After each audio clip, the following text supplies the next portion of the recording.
kang nasasaktan sa pag-ibig na walang kasiguraduhan.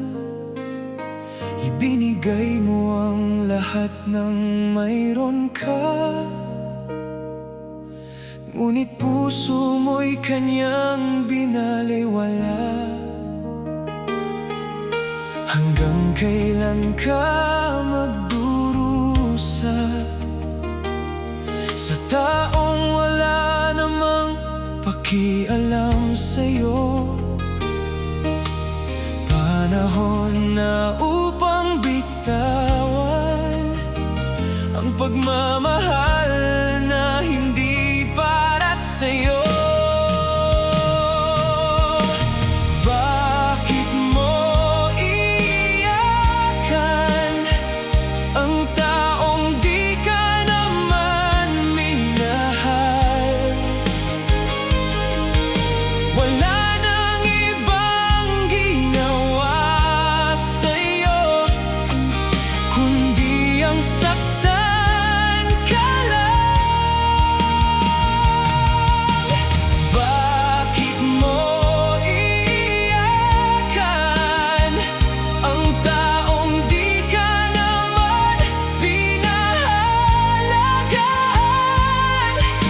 Mabuti nga't wala na siya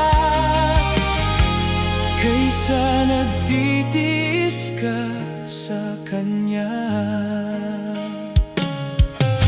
Marami pang taong darating na tunay kang mamahalin.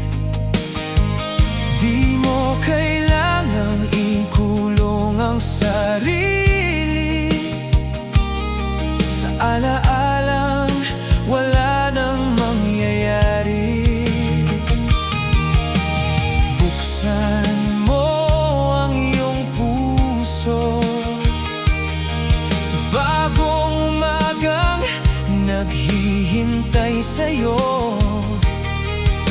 Iwanan mo na ang nakaraan at simulang muli ang iyong buhay. Bakit mo iiyakan ang taong di ka naman minahal? Wala nang ibang ginawa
ngayon